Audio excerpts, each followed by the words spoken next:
स्वागत है आपका V3Y चैनल पर, जहां पर हम लोग सेट का फाइनल थियोरेटिकल पार्ट देखने जा रहे हैं। ठीक है, इसके बाद हम लोग क्या करेंगे, सीधे सीधे न्यूमेरिकल पॉइंट ऑफ व्यू से इसको समझने की कोशिश करेंगे और जितना भी हमने अभी तक सीखा है उसको अप्लाई करने की कोशिश करेंगे। ठीक है, तो आज के लेक्चर में ये फाइनल टच है, इसलिए इसमें कुछ बातें और होंगी। ठीक है, और ये लास्ट है। सो हमारे पास हमने ये देखा था कि अभी हमने यूनियन डिफाइन किया, हमने इंटरसेक्शन डिफाइन किया। ठीक है, कुछ और चीज़ें जिनको हमको डिफाइन करनी पड़ेंगी। उसमें से पहली चीज़ है, उसको बोलते हैं difference of the set.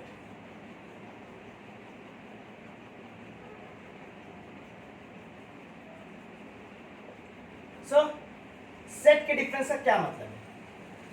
Set के डिफरेंस का मतलब क्या है? सेट किससे डिफाइन होता है? एलिमेंट से। वैसे ही यहाँ पर डिफरेंस का मतलब एलिमेंट से ही है, ध्यान से देखिएगा। The difference of a set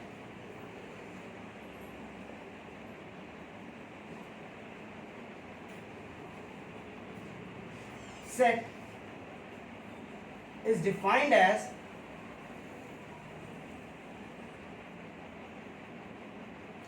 a set of two sets.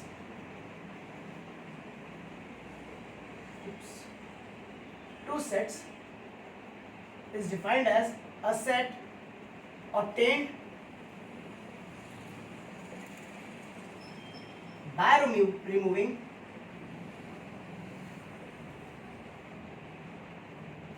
elements of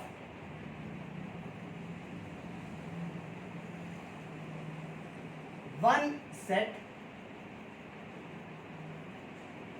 from another set।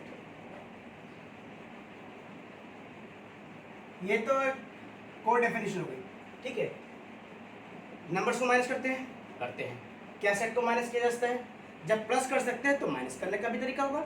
ठीक है, सो मान लेते हैं हमारे पास कोई एक दो सेट है हमारे पास।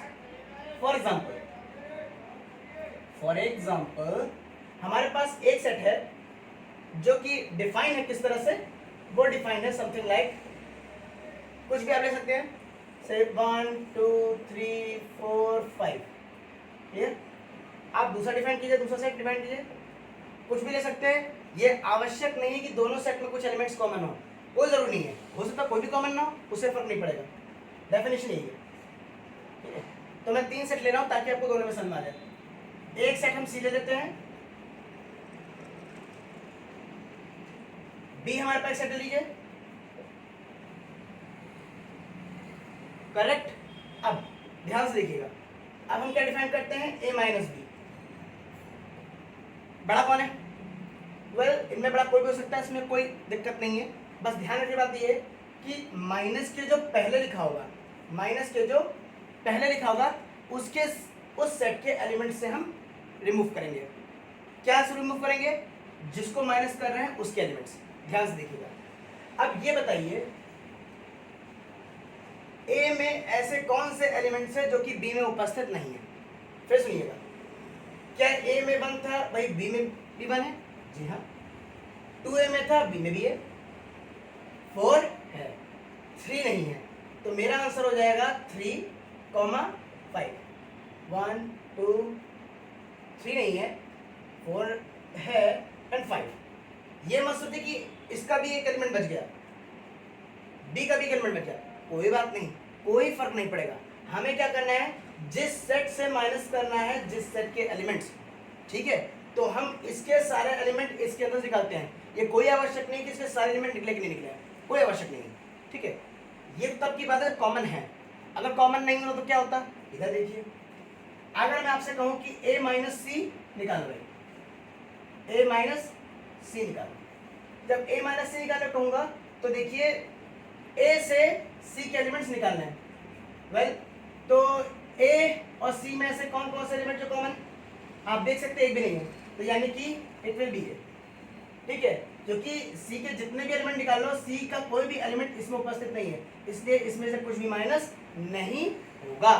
ठीक है, जब हम दो सेट को माइनस करते हैं, ठीक है, तो इसको हम कॉम्प्लीमेंट ऑफ सेट भी कहते हैं, लेकिन कभी कभी कॉम्प्लीमेंट ऑफ 2 सेट्स कहते हैं। लेकिन कभी कभी ऐसा होता है कि हमको कह दिया था कि भैया कॉम्प्लीमेंट ऑफ 1 सेट निकालो, तो कॉम्प्लीमेंट ऑफ सेट कैसे निकालता है? तो उसका तरीका ये है कि हमको फिर एक एक्स्ट्रा सेट मानना पड़ता है जिसको हम क्या कहते हैं? Universal set. यूनिवर्सल सेट का मतलब हुआ कि उसमें बहुत सारे एलिमेंट्स होंगे, जितने आप सोच सकते हैं सब के सब उसमें मौजूद होंगे। देखिए ध्यान से सुनिए। So our next topic will be complement of set. ये डिफरेंस ऑफ सेट ही है, बस अंतर ये है कि एक सेट आपको दिया जाएगा और यूनिवर्सल सेट आपको देखना पड़ेगा। फॉर एग्जाम्पल ये है हमारा क्या? ये है हमारा कॉम्प्लीमेंट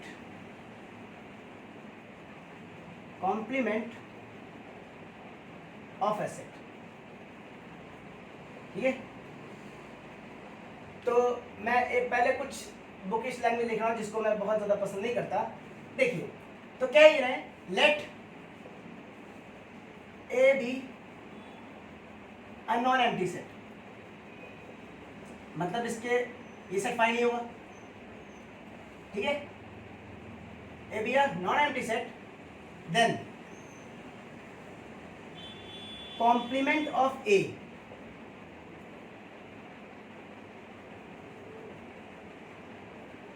इसको लिखते कैसे हैं? हाँ, ये नोटेशन होता है ए के माइनस का, यानी कि इसका मतलब हुआ कि आप कह रहे हैं कि u माइनस ए, यू क्या है? यूनिवर्सल सेट, इसके अंदर हर एलिमेंट मौजूद होगा। अब इसके अंदर से इस सेट के एलिमेंट्स माइनस कर दोगे, रिमूव कर देंगे, तो आपके पास ए डैश आ जाएगा। ठीक है, यही डेफिनेशन है। ठीक है, देन कॉम्प्लीमेंट ऑफ ए, जिसको हम ब्रैकेट में रख रहे हैं क्योंकि इसी का फॉर्म है ये। ठीक है, कॉम्प्लीमेंट ऑफ ए लिखो चाहे आप ए डैश लिखो, एक ही बात है। Is defined as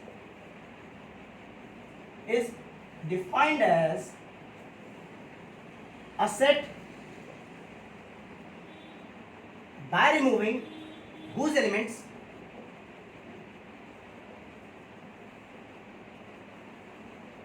are obtained by removing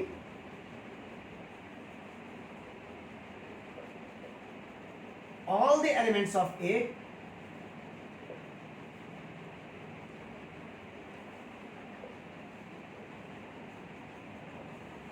set has their capital A from a universal set.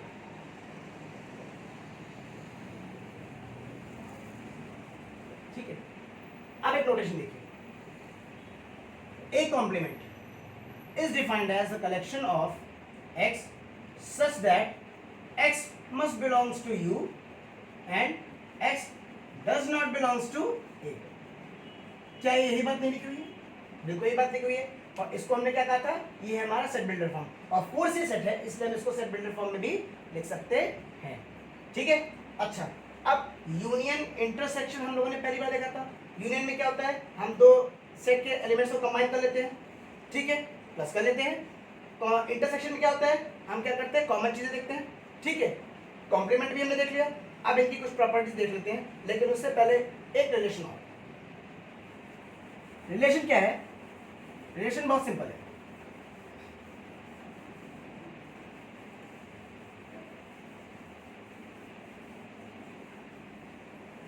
ये कोर रिलेशन है जो कि आपको 1.6 सेक्शन में काम आएगा। वो रिलेशन ये है कि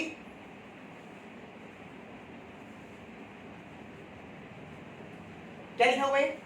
ये लिखा हुआ है cardinal number of A union B. A union B क्या होता है वैसे? ए यूनियन बी का मतलब क्या हुआ? हम ए के एलिमेंट्स लें और बी के एलिमेंट्स लें और प्लग अप कर दें, जोड़ दें। जोड़ देने का मतलब ये नहीं कि 2+3 कर दें, जोड़ने का मतलब है हम इनको एक साथ लिख लें। ठीक है, so cardinal number of A union B is defined as cardinal number of A plus cardinal number of B. ठीक, ये तभी तक है,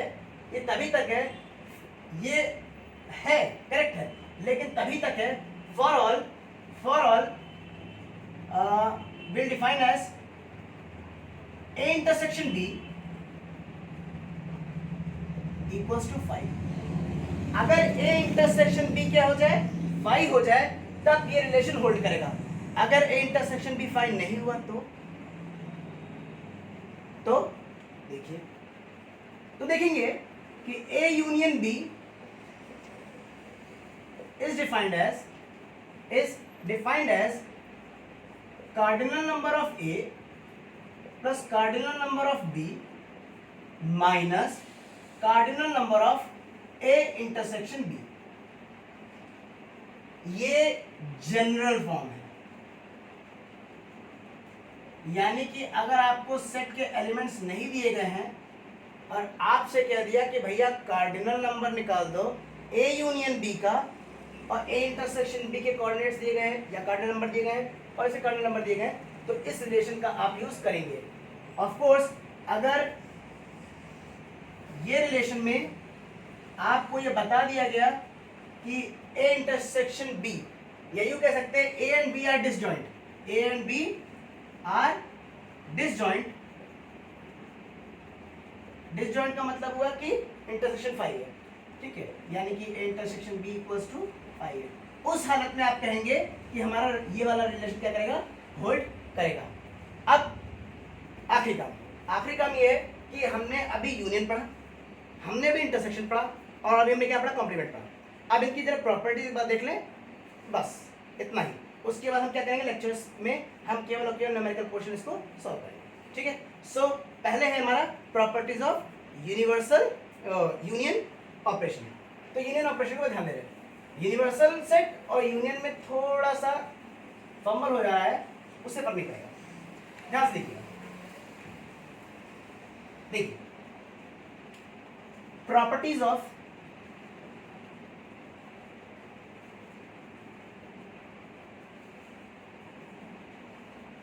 यूनियन ऑपरेशन।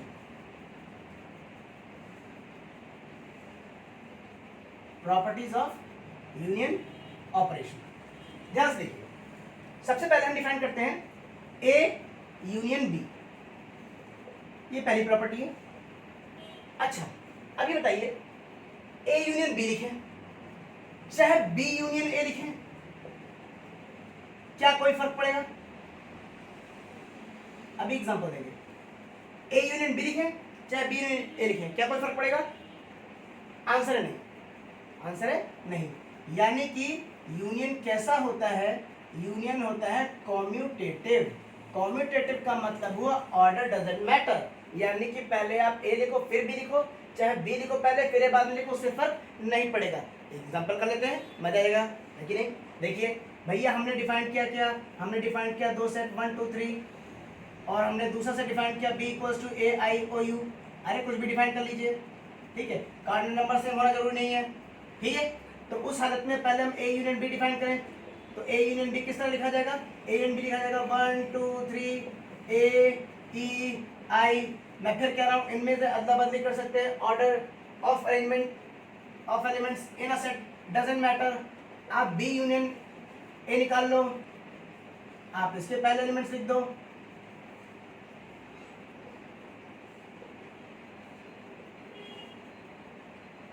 आप इसको इधर उधर क्या कर सकते हो, तो आपके पास यही रिलेशन आ जाएगा। यानी कि B union A can be written as A union B, commutativity holds.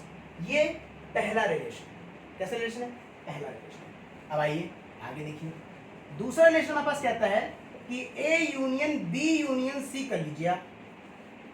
तो पहले अगर आप बी यूनियन सी करते हैं फिर ए यूनियन लगाते हैं, या फिर आप क्या करिए ए यूनियन बी पहले कर लीजिए फिर यूनियन सी लगाइए, कोई भी फर्क नहीं पड़ेगा।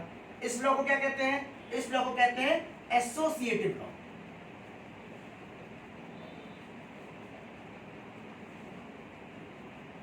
क्या ये बात समझ आती है, आती है। अगेन आप ए बी सी, आप कोई भी सेट मान के चलिए और अपने आप रिलेशन सेटिस्फाई होगा, सेम ऐसे, ठीक है। आपको यूनियन निकालना बताया गया है, आपको जो ये सेट आएगा ये सेट ही होगा, उसका भी यूनियन निकाल सकते हैं, ठीक है। नेक्स्ट थर्ड वन, इसमें दो प्रॉपर्टी हैं। अगर आप ए यूनियन फाई करें, ए यूनियन फाई करें, और आप ए यूनियन यूनिवर्सल सेट करें, ये यूनियन है और ये यूनिवर्सल सेट है, ध्यान रखिएगा, ऑपरेशन पहले फिर से। By the way A union phi क्या हुआ, वेल ए में कितने एलिमेंट्स, कुछ होंगे। फाइव में कितने एलिमेंट्स? एक भी नहीं। इसका मतलब यूनियन क्या आने वाला है? अब अगर ए में से कुछ नहीं माइनस करोगे तो कितना मिलेगा? ये तो वही बात होगा, 2 - 0 कितना होगा? बहुत हार्ड बैठ है ना। हाँ, यानी कि कितना हो गया? ए। क्लियर? यहाँ पे इनमें कौन बड़ा? इनमें बड़ा कौन है? Universal set. मैंने कहा था यूनिवर्सल सेट में सारे एलिमेंट्स आते हैं, यानी इसका आंसर क्या हो जाएगा? यू। इसको हम बोलते हैं law of phi and U. यानी कि अगर फाई के साथ यूनियन निकालेंगे तो ये रिलेशन होल्ड करेगा, और यूनियन के साथ निकालेंगे तो ये रिलेशन होल्ड करेगा। करेक्ट? नेक्स्ट, फोर्थ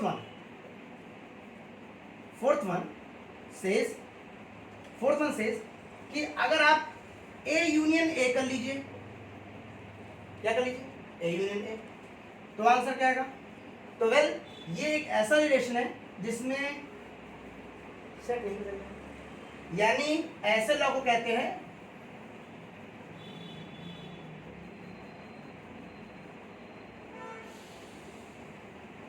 क्या मतलब हुआ? ऑपरेशन करने के बावजूद सेट के एलिमेंट्स में कोई भी परिवर्तन नहीं हुआ, इसीलिए इस लॉ को कहते हैं आइडेम्पोटेंट लॉ। ठीक है, ये यूनियन के कुछ लॉज हैं, ठीक है, जो हमें आगे काम करते रहेंगे। एक बात और, अगर आपको इनमें से लॉ नहीं भी पता है कोई, घबराइएगा मत, अगर शर्त दिया गया तो भी काम करेंगे। ठीक है, जैसे आप बेसिक कर रहे हैं वैसे ही काम करेंगे, और अगर पता है तो यू आर वेलकम, क्योंकि यहाँ से आपको शॉर्टकट मिलने वाला है। क्या बात क्लियर है?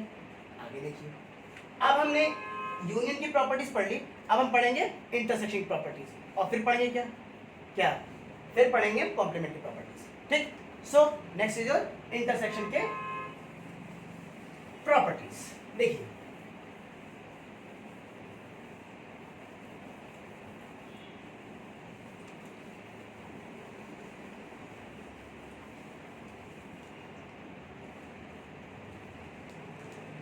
इंटरसेक्शन,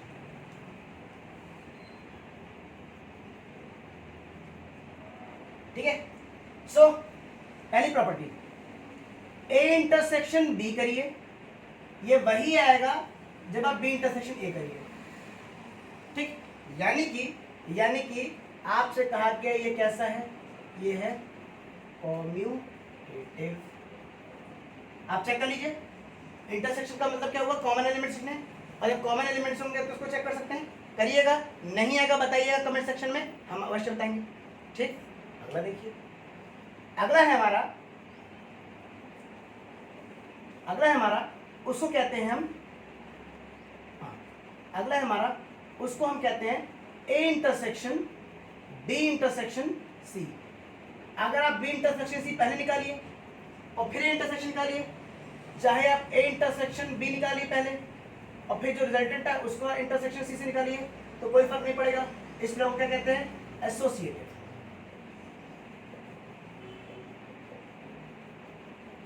ठीक है, तीसरी प्रॉपर्टी, ए इंटरसेक्शन ए, बताइए अगर ए इंटरसेक्शन ए करेंगे तो भाई ए के अंदर जितने एलिमेंट्स है क्या वो एलिमेंट्स ए के अंदर होंगे? जी हाँ, यानी कि कॉमन हो गए, सारे के सारे एलिमेंट्स कॉमन होंगे, इसलिए हम कहेंगे ए इंटरसेक्शन ए जो होगा वो क्या होगा? वो होगा आपका केवल ए। और अगेन ये हो गया आइडेम्पोटेंट लॉ।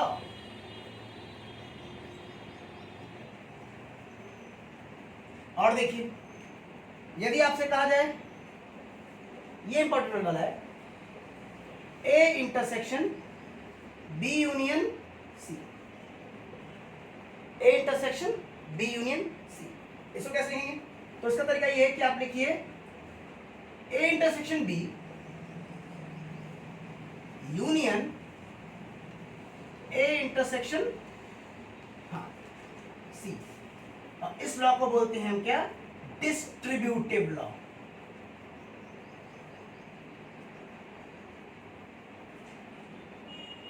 क्लियर? प्लीज ध्यान रखिएगा। एग्जाम्पल के तौर पर देखते हैं, इसको याद करने का तरीका है। अगर आपसे कहा जाए वाई, इमेजिन करिए, क्या मतलब हुआ? मतलब ये हुआ कि आप पहले क्या करते हैं? 2 into x plus 2 into 3y, ये तो करते हैं, यानी कि यहाँ पे मल्टीप्लाई क्या हो गया? डिस्ट्रीब्यूट हो गया। सेम केस अब क्या करिए, यहाँ की इनकी भी रिपोर्ट ना मल्टीप्लाई, हम मल्टीप्लाई को रिप्लेस कर दिए इंटरसेक्शन से, और प्लस को रिप्लेस कर दी यूनियन से, क्या आपके पास ये रिलेशन आ जाएगा? ऑफ कोर्स मल्टीप्लाई, देखिए इंटरसेक्शन, फिर आता है प्लस यूनियन और फिर मल्टीप्लाई। याद करेगा तरीका, बात समझ आ गई? बहुत बढ़िया। आगे देखिए भैया, हम डिफाइन कर रहे हैं पांचवी बात, और ये क्या है? A intersection phi. बताओ भैया, ए में कितना एलिमेंट? बहुत सारे, कुछ भी हो सकता है। फाइव में कितना एलिमेंट? एक भी नहीं। तो इंटरसेक्शन क्या होगा? वेल यूनियन में देखा था आपने कि जो बड़ा वाला सेट होता है उसके एलिमेंट्स आते हैं, इसमें इंटरसेक्शन में छोटे वाले एलिमेंट्स आते हैं, यानी ये आंसर होगा 5। ठीक है। सिमिलरली ये कोई नई प्रॉपर्टी नहीं, जो अगली प्रॉपर्टी लिखने जा रहा हूँ, इसलिए इसमें एक साथ लिख रहा हूँ। A intersection you, universal set के साथ अगर आप ए का इंटरसेक्शन में तो आंसर क्या आएगा? तो ये आएगा आपका क्या? ये आएगा आपका ए। छोटा कौन है? इसमें छोटा कौन था? ठीक है। आप कहते हैं भैया नहीं, इसको पहले लिखो उसको बाद लिखो, ये तो गलत बात है। तो हम कह रहे हैं भैया आप लिख दो, कोई फर्क नहीं पड़ेगा। क्यों नहीं पड़ेगा? क्योंकि कम्यूटेटिविटी क्या करती है? वो करती है। क्या ये बात समझ में आती है? आती है। नेक्स्ट है हमारा कॉम्प्लीमेंट।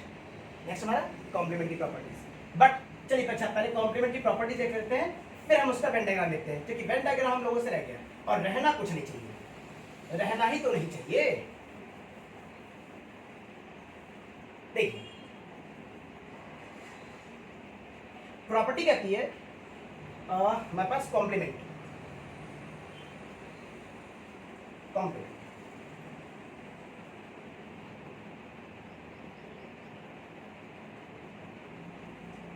ठीक है। पहली प्रॉपर्टी है,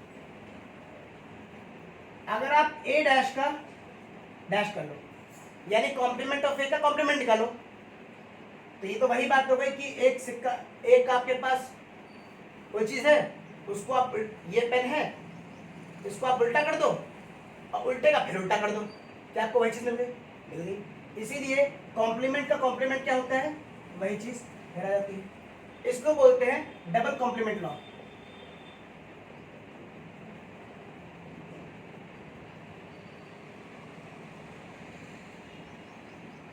ठीक है। नेक्स्ट है हमारा, आप डिफाइन करिए, क्या डिफाइन करेंगे? हम डिफाइन करेंगे लाइक दिस, ले लीजिए आप ए यूनियन बी का कॉम्प्लीमेंट। ये क्या होता है? इसको डिफाइन किया था इस प्रकार, A complement intersection B complement. What? Union था, क्या बन गया? इंटरसेक्शन।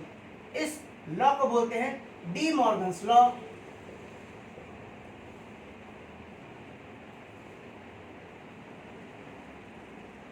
ठीक है। इसका एक और मॉडिफाइड वर्जन,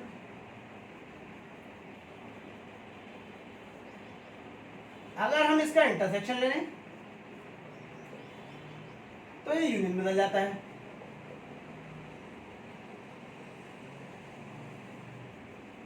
ठीक है। Again De Morgan's law, please mark it as important. ठीक है। दो प्रॉपर्टीज और है, लेकिन उन दो प्रॉपर्टीज को इसी के माध्यम से क्या कर सकते हैं? हम रीजनरेट कर सकते हैं, इसलिए उसका डिस्कशन नहीं कर रहे हैं। अगर आप रीजनरेट नहीं कर पाए तो बताइएगा, हम करके दिखा देंगे। ठीक है। नेक्स्ट है हमारा, उसको बोलते हैं इंटरवल, और that will be your final. So next is interval. Interval का मतलब क्या हुआ? इंटरवल का मतलब हुआ कि किसी दो बाउंड्रीज के दौरान कुछ होना।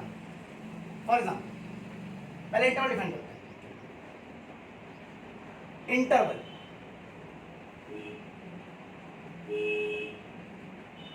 कंसीडर कीजिए कि आपके पास एक सेट है, late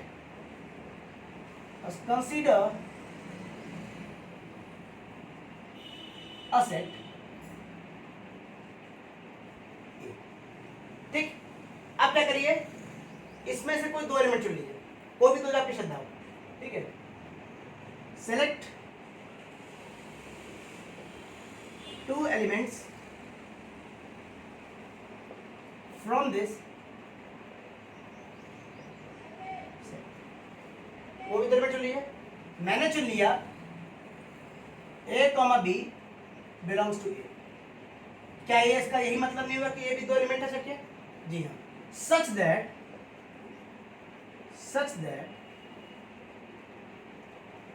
B is greater than A. क्या मतलब हुआ? मतलब ये हुआ कि बी ए से बड़ा है, कोई आवश्यक नहीं है आप ए को बी से बड़ा कर सकते हो, उससे फर्क नहीं पड़ेगा, ठीक है। हाँ, तो B is greater than A, correct. Now all the elements या ऑल द नंबर्स या ऑल द एंटिटीज, मैं डायरेक्ट एंटिटीज लिख रहा हूं इसलिए,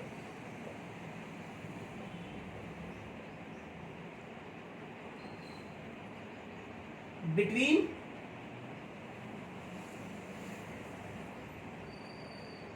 A and B or from A and B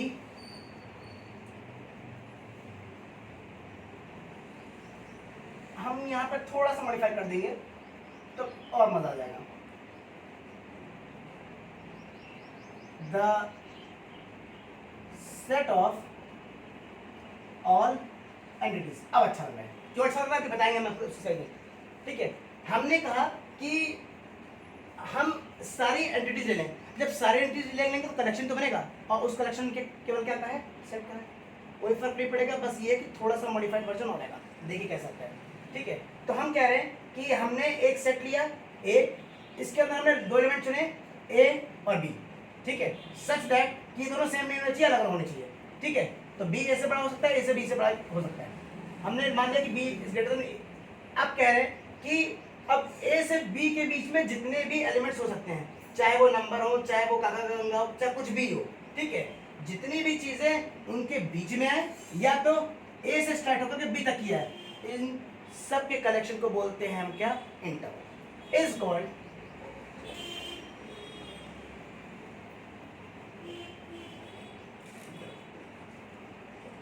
interval का बहुत ज्यादा रोल होता है, बहुत ज्यादा रोल होता है।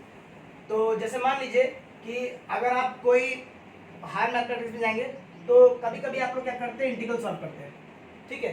तो इंटीग्रल का मतलब होता है कि आप हर जगह क्या कर रहे हैं, सम कर रहे हैं, हर एक फंक्शन का, जितने भी पॉसिबल फंक्शन उसका सम कर रहे हैं, ठीक है। तो मान लीजिए एक फंक्शन है एक्स स्क्वायर, और अगर आप उसका इंटीग्रेशन कर रहे हैं तो एक्स स्क्वायर मान लीजिए आपके पास स्पेस टाइम फैब्रिक है, ठीक है। इस स्पेस टाइम फैब्रिक में आपके पास कहीं पर पीक्स उठी है, कहीं पर नहीं उठी है, ठीक है। तो अगर आपको सम करना है इस पॉइंट से लेकर इस पॉइंट तक की, तो आप यहाँ से ए और ये बी मार्क कर लेंगे, क्या ये दोनों लिमिट्स हो गई? जी हाँ। उसके बाहर आपके लिए जो इंटीग्रल होगा वो वर्जित होगा, वो क्या होगा, वो नहीं आएगा, ठीक है। यानी कि ये आवश्यक नहीं है कि आप ए से बी के बाहर भी आप इंटीग्रल सॉल्व कर पाए।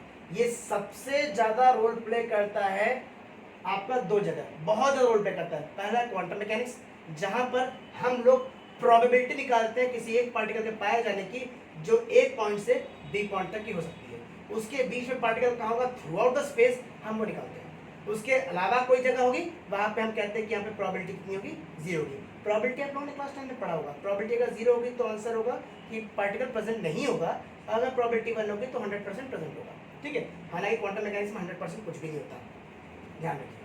नेक्स्ट एक और तरीका है, एक और तरीका ये है कि इंटरवल डिफाइन करते हैं पीरियोडिसिटी के लिए। जब आप अभी 12th क्लास में सॉलिड स्टेट पढ़ रहे होंगे तो वहाँ पे कई बार बताया जाता होगा कि भैया जो एटम्स होंगे वो पीरियोडिकली अरेंज होंगे, तो पीरियोडिकली अरेंज होंगे तो कोई ना कोई तो लिमिट होगी ना, उस लिमिट के अंदर ही पीरियड के अनुसार क्या होंगे, अरेंज होंगे। मतलब कहने का ये कि एक पॉइंट के बाद दूसरा पॉइंट आ रहा है तो एक समय बाद वही पॉइंट फिर से क्या करने लगेगा, रिपीट करने लगेगा, इसीलिए इसको पीरियोडिक कहते हैं, ठीक है। तो अगर आपको पीरियड पता है तो आपको उस पीरियड का इंटरवल पता होगा, अगर इंटरवल नहीं पता है तो आपको सॉलिड स्टेट में प्रेडिक्ट करने में कठिनाई होगी उन प्रॉपर्टीज की जो कि क्रिस्टल से जुड़ी है। ये बात की बात है, लेकिन यही है, ठीक है, ओके। तो यहाँ पे हमने दो चीजें कही, पहली बिटवीन ए एंड बी और दूसरी इंक्लूडिंग ए एंड बी। तो यहाँ पर इंटरवल के दो क्या है, टाइप है, types of interval, types of interval, ठीक है। पहला है, इसको बोलते हैं क्या, ओपन इंटरवल।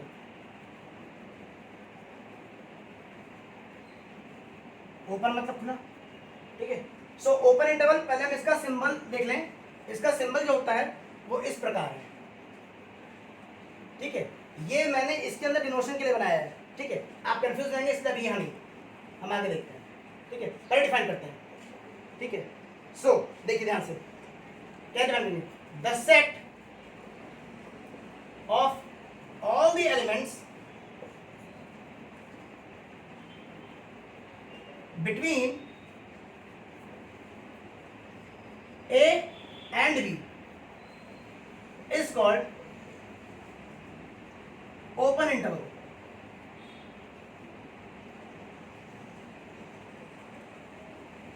ठीक है, A B और यहाँ पर ठीक।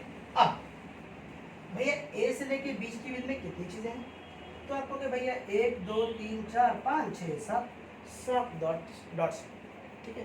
तो जब हम बीच में कहते हैं तो हमारे पास ये जो दो नंबर्स लिखे हुए हैं ना, इनको बोलते हैं बाउंड्रीज। क्या बोलते हैं, बाउंड्रीज, या फिर इनको बोलते हैं लिमिट्स, बाउंड्रीज या लिमिट्स। अभी हमने सेट में अभी इंटरवल की डेफिनेशन में देखा था कि एक एलिमेंट दूसरे एलिमेंट से बड़ा है, तो जो बड़ा पार्ट होता है ऑफ कोर्स यहाँ पे बी है, तो हम इसको कहते हैं अपर लिमिट, और जो छोटा वाला पार्ट है उसको बोलते हैं लोअर लिमिट। ये अपर लिमिट और लोअर लिमिट आपने स्टैटिस्टिक्स में भी किया होगा जब आप क्लास इंटरवल निकालते हुए आ रहे थे, ठीक है। सो वही है, ये अपर लिमिट, ये लोअर लिमिट, इसके बीच में क्या है, इसके बीच में जितनी चीजें होंगी वो सब इंटरवल में आएंगी, ठीक है। तो ये तो हमने रोस्टर फॉर्म बताने की कोशिश की, आप कुछ भी ले सकते हैं, यहाँ का ले लीजिए, यहाँ अंगा ले लीजिए, जितनी भी चीजें आएंगी अंदर क्या हो जाएंगी, आपका ओपन इंटरवल में आ जाएंगे, ठीक है। डेरिवेशन देखते हैं, फिर इसका जरा सेट बिल्डर फॉर्म देखते हैं, मजा आएगा। It is denoted by parenthesis, ध्यान रखिएगा, पैरेंथेसिस से डिनोट करते हैं, ठीक है। और इसका एक सेट बिल्डर फॉर्म देख लेते हैं, I is defined as x such that x lies between A and B, ठीक है। Of course A and B को इंक्लूड नहीं किया जा रहा है, इसलिए हमने यहाँ पर इक्वल टू नहीं लगाया। ये AX जो होगा वो A से बड़ा होना चाहिए, अगर इधर जाओगे तो A से बड़ा निकलेगा चीज, और B से छोटा होना चाहिए, मतलब इधर अंदर होगे। इनके मध्य जितनी चीजें आप डिफाइन कर सकते हैं, ये है ज्योमेट्रिक मतलब, करेक्ट। नेक्स्ट हमारा उसको कहते हैं क्लोज इंटरवल। देखिए नेक्स्ट हमारा close interval,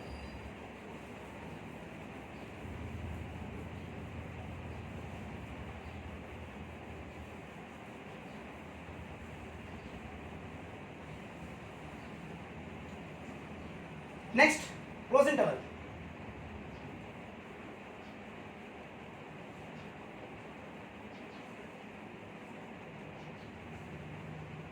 so how will define it, the set of all entities,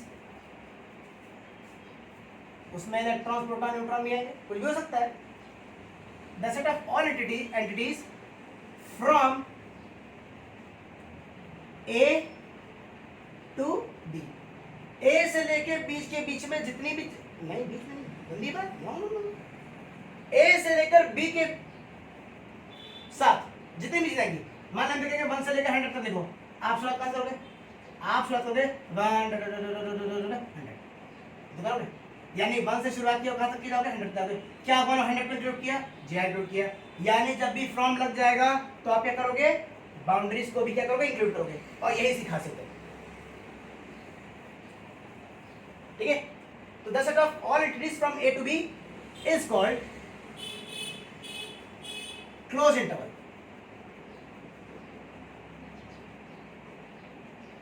correct।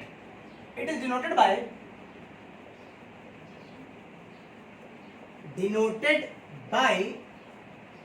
किस तरह डिनोट करते हैं, इसको बोलते हैं स्क्वायर ब्रैकेट। क्या बोलते हैं, स्क्वायर ब्रेसेस, कुछ लोग ब्रैकेट भी बोलते हैं, ठीक। अब इसका सेट बिल्डर फॉर्म देखते हैं। सेट बिल्डर फॉर्म सेज कि हमारे पास भाई आई नॉट ए, क्योंकि ए से तो हमने एलिमेंट लिए थे। I is defined as the collection of x such that x is greater than और इक्वल टू, दोनों हमको, हाँ, ग्रेटर देन और इक्वल टू ए, ठीक है, और एक्स इज स्मॉलर देन और इक्वल्स टू बी। यानी कि आप इनमें ए और बी को भी क्या कर रहे हैं, ए और बी को भी क्या कर रहे हैं, इंक्लूड कर रहे हैं। ठीक, एक क्लास भैया हमसे कहा जाए कि आप जरा सेमी ओपन इंटरवल भी कुछ होता है क्या?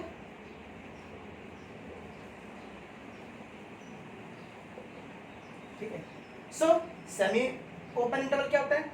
तो semi open interval is defined as the set of all entities from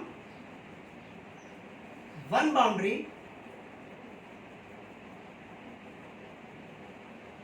to the other, not including, please mark it, not including one of the boundaries.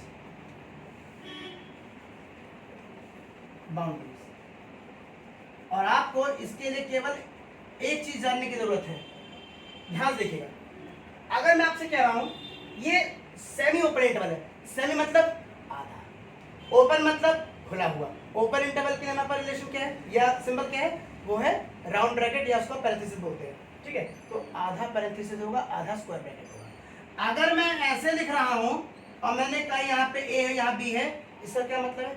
इसका मतलब ये है कि आप कहेंगे x such that x is greater than a and smaller than equals to b। जहां पर square bracket लगा होगा, जहां पर स्क्वायर ब्रैकेट लगा होगा यानी कि क्लोज इंटरवल होगा, और क्लोज इंटरवल की बाउंड्री पर आप लिमिट क्या करोगे, इक्वल कर सकते हैं। लेकिन जहां पर ओपन इंटरवल होगा वहां पे आपको इक्वल टू का साइन लगाना नहीं है। इसको सेमी इंटरवल कहते हैं, सेमी ओपन इंटरवल कहते हैं। ये जरूरी ऐसे लिखा जाए भैया, हम जो है ऐसे लिख देंगे, ये भी सेमी ओपन इंटरवल है। इसको कैसे डिफाइन करेंगे? इसको डिफाइन करेंगे x is greater than equal to, क्योंकि अब ये आपका स्क्वायर ब्रैकेट यहाँ क्या है, स्मॉलर देन b। जहां पर इक्वल टू नहीं होता वहां पर ये क्या हो जाता है, ओपन होता है, और जहां पर इक्वल टू आता है वहां पर ये क्या होता है, खुला जाता है। हमने अपनी तरफ से हर चीज बताने का प्रयास किया है। आगे हम लोग अगले लेक्चर में क्या देखेंगे, इसके न्यूमेरिकल पोर्शन को देखेंगे। तब तक के लिए इतना ही, आज के लिए धन्यवाद। देखते रहिए V3Y द साइंस ब्रिगेड।